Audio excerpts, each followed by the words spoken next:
Yang terhormat Bapak Fadlizon, Wakil Ketua DPR RI yang telah menyempatkan waktunya untuk mampir di kediaman saya ini yang mungkin keadaannya agak sempit dan jamuan yang mungkin kurang memuaskan. Terima kasih kepada seluruh pimpinan PAC Sedapil 4 dan juga yang kami hormati seluruh ketua-ketua ranting Kecamatan Cipungbulang. Maka dari itu terpenuhilah di Kecamatan Cipungbulang yang mana Bapak Fadli telah sempat mampir dan akan juga memberikan pengarahan apa-apa yang menjadi program partai. Apabila ada suatu pertanyaan dan masalah-masalah apa yang ada di sekitar kita, mohon langsung aja nanti ke Bapak Fadlizon. Yang saya hormati Sobul Bait, Ketua PAC Cipungbulang Pak Suratno dan kawan-kawan PAC maupun ranting yang hadir pada kesempatan siang hari ini. Ada juga saudara Heri, ya, Ketua KK dari DPC. Saya tadi habis menyelenggarakan satu kegiatan reses dan juga dialog kebangsaan di Muhammadiyah di Lewiliang. Alhamdulillah juga mendapat respon yang positif. Selain itu juga karena berdekatan, saya punya komitmen untuk mendatangi tempat-tempat PAC, mungkin kepala desa, lurah, atau tim relawan yang dulu pernah saya datangi, ya, termasuk di kediaman ini yang pernah saya datangi dulu juga ketika sosialisasi kampanye legislatif pada tahun 2014. Waktu itu sore-sore, malam hari. Alhamdulillah pada siang hari ini bisa berkesempatan lagi untuk silaturahim. Pada intinya adalah kita ingin tetap menjaga silaturahmi dan juga sekaligus saya menyerap aspirasi dari masyarakat di Kabupaten Bogor dan kadang-kadang juga memberikan semacam rumah maupun dialog kebangsaan di beberapa tempat. Ini yang saya lakukan di masa reses. Karena reses DPR RI sekarang ini sangat singkat, hanya 2 minggu. Masa sidang lebih panjang kemarin ini, termasuk hampir 3 bulan full sidang di DPR. Alhamdulillah juga saya terlibat hampir setiap hari untuk urusan-urusan politik nasional. Kemarin juga di istana kita bersama dengan pimpinan DPR yang lain juga bertemu dengan Presiden. Intinya juga membicarakan kebijakan-kebijakan, jangan sampai kebijakan yang diambil oleh pemerintah ini merugikan masyarakat, merugikan rakyat. Jadi inilah yang kita kawal. Jadi saya terima kasih kepada kawan-kawan yang terus berjuang bersama Gerindra dan juga mungkin masyarakat di sini yang ada di sini. Intinya saya ingin mungkin kalau ada pertanyaan, masukan, saya lebih ingin mendengar supaya ini menjadi aspirasi yang saya baca. Ya, saya kira demikian. Silakan kalau ada yang mau bertanya atau mau menyampaikan sesuatu. Ada beberapa hal yang perlu saya sampaikan ke Pak Fadlizon, terkait dengan koperasi juga. Koperasi ini juga banyak ini Pak, banyak di samping memang masalahnya itu orang yang mati terus kemudian kembali dan seterusnya. Ini kayaknya perlu ada untuk bahasa kitanya itu memelihara koperasi terus seperti apa itu. Padahal digariskan dalam Undang-Undang Dasar itu jelas ekonomi koperasi itu sebagai sokoguru gitu kita. Tapi sementara di kita ini malah nggak jalan. Alhamdulillah ya, saya bisa bersilaturahmi langsung dengan Bapak. Sementara ini saya sering lihat Bapak di TV gitu ya, di Indonesia Layar Club. Saya pengagum Bapak lah. Kalau sehari-hari kalau saya lihat debat apa gitu, jalan yang ada di sini ya Pak ya, begitu memprihatinkan. Di mana-mana sudah bagus. Saya sendiri sebagai kerjaan kontraktor sebetulnya ya, biasa bikin daerah-daerah mana saya bikin bagus jalan apa jembatan gitu, tapi di kampung sendiri seperti ini.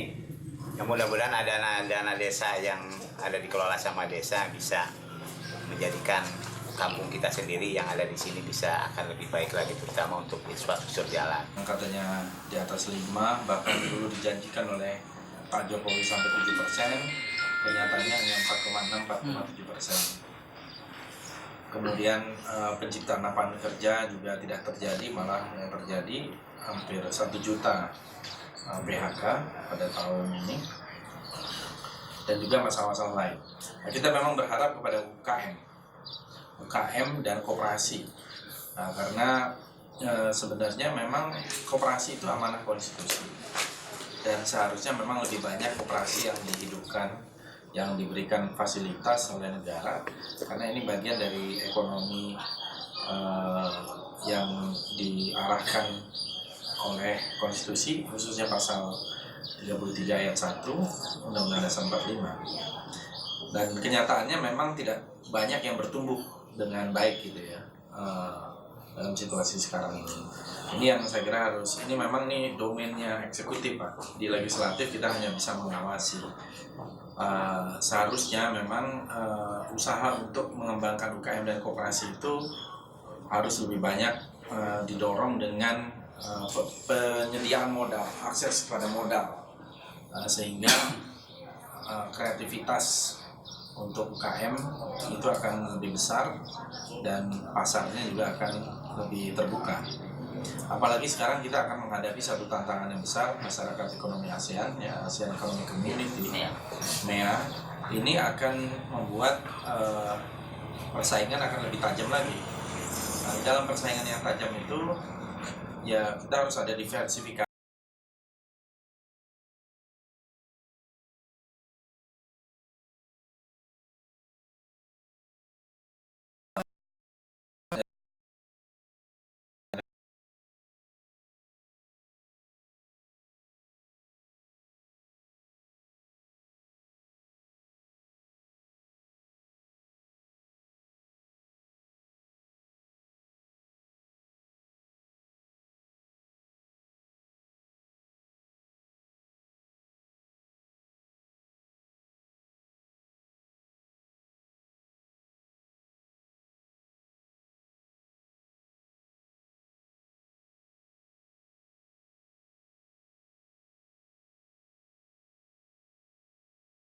Waktu kampanye, kalau Pak Prabowo menekankan sekali pentingnya koperasi, karena kakek beliau sendiri adalah pendiri Koperasi Indonesia, Pak Margono Djoko. Jadi koperasi-koperasi yang diperlukan itu misalnya koperasi pertanian, koperasi simpan pinjam, koperasi untuk ya macam-macam lah. Nah, ini yang saya kira perlu tetap kita suarakan lah setidaknya, karena sekarang pemerintah kan relatif lebih concern kepada pembangunan infrastruktur, termasuk infrastruktur yang merupakan penanaman modal asing dan dari RRC dan sebagainya.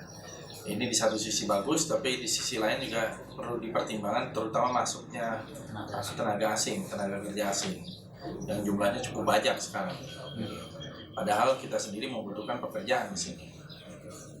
Nah, terkait dana desa, dana desa kan memang sudah mulai bergulir, dan tahun 2016 juga sudah kita ketok bahwa masalah sekitar 600-700 juta per desa. Ini memang masih di bawah target 1,4 miliar per desa. Namun dengan adanya dana desa kita harapkan ada APBDes juga ya, dan rencana juga pengembangan di desa itu. Ya memang bisa dimusyawarahkan Pak sebenarnya untuk pengerjaan apa saja. Khususnya diutamakan untuk infrastruktur.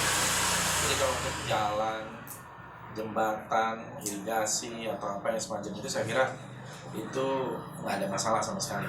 Tinggal nanti dilakukan di dalam suatu musyawarah desa. Ini yang saya kira ini juga hasil dari undang-undang desa beberapa tahun lalu ya, yang sudah dirancang. Mungkin itu yang saya kira bisa dilakukan. Jadi bagaimana perencanaannya, karena kan akan setiap tahun ada. Jadi mungkin yang perlu dilakukan di dalam musyawarah desa itu tahun ini fokus apa, di mana.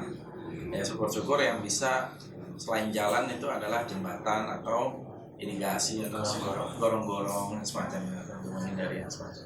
Ya memang itulah kenyataannya, kita masih dalam situasi yang sangat sulit. Lain kalau kita yang memerintah, kita bisa bikin prioritas-prioritas. Sekarang ini yang memerintah kan Pak Jokowi gitu ya. Ya kita memang harus lebih sabar. Mungkin sebentar lagi dikeluarkan juga kartu Indonesia Sabar gitu ya. Ya, terima kasih. Assalamualaikum warahmatullahi wabarakatuh. Tadi satu lagi Pak, itu terkait dengan tadi itu dana desa. Ini kan ada namanya pendamping desa. Barangkali ini bisa dimanfaatkan oleh teman-teman kita ya. Iya. Aktivis teman-teman Gerindra, Iya. barangkali bisa karena mungkin barangkali ada akses untuk ke sana gitu kan. Ini kan strategis sekali ya, saya kira ya, karena terkait aktivis kita orang Gerindra bisa masuk di lini-lini masyarakat. Ini bisa Saya kira masukan yang sangat bagus nih. Karena pendamping desa itu kan sebetulnya ikut mengarahkan program-program dan sebagainya. Jadi secara tidak langsung juga berarti mempunyai kontribusi atau modal politik di desa tersebut gitu. Jadi saya harapkan dan saya himbau kepada rekan-rekan PAC, ranting juga mungkin bisa memanfaatkan menjadi pendamping, karena ini selain membangun juga berarti komunikasi dengan masyarakat di desa tersebut akan jauh lebih baik, lebih lancar. Kayak gitu ya, Pak Retno? aksesnya, maksudnya teman-teman biar tahu aksesnya di mana gitu. Itu dari mana yang Saya kira menentukan? Dari aktivisnya kabupaten ya? Bukan kementerian itu langsung Kementerian PDT Pak. Oh bisa. PDT nanti. Emang langsung terpusat ya? KPDT pusat ya. Nah maksudnya penentuan pendamping itu terpusat? Terpusat di KPDT. Memang ada politisnya juga. Betul Pak. Jadi gini, semuanya awalnya muaranya di PDT. Begitu di PDT, nanti dialokasikan ke provinsi masing-masing. Provinsi ini ada tim khususnya namanya, lupa saya itu ya. Ini politis itu, ini kebetulan politis. Nah dari situ di pull bahwa kabupaten masing sesuai dengan domisilinya. Jadi gitu Pak. Baru nanti di kabupaten, baru satu-satu di sama masing-masing. Coba dong dicek ya. Benar nih Pak, terima kasih masukan. Karena saya mendengar juga, saya nggak tahu detailnya pelaksanaan di lapangan. Dia emang disetting untuk diarahkan ke depan. Cuman dia pakai dia punya PKB gitu. Makanya saya udah mulai dengar itu. Kemarin wartawan nanya, saya bilang kalau itu diperuntukkan untuk kepentingan politik dari di tertentu ya saya kira ini penyelundupan. Kita bisa panggil nanti menteri yang bersangkutan di DPR. Kan itu di bawah Komisi 5, di bawah Komisi 2 ya, Komisi 5 sekarang. Soalnya saya lagi berusaha untuk masuk di kabupaten ya, maksudnya setengah mati. Itu bupati yang menentukan. Bukan, jadi dari sana nanti yang menentukan. Dari provinsi, Apa istilahnya? Sarjana pendamping ada desa. ya. SPD, sarjana pendamping desa. Itu isan saja, enggak maksudnya yang itu ya Pak, timnya itu ya. Tim provinsi, Namanya, umpamanya. makanya nanti saya akan usut itu bagaimana transparansinya. Ada buku saya. Ada ya? Saya nih ya, saya tahu. Artinya yang beritahu kan di bawah nih pelaksanaan. Iya. Kadang-kadang kita yang di pusat tuh nggak tahu. Ya, terima kasih Pak. Ya, assalamualaikum warahmatullahi wabarakatuh.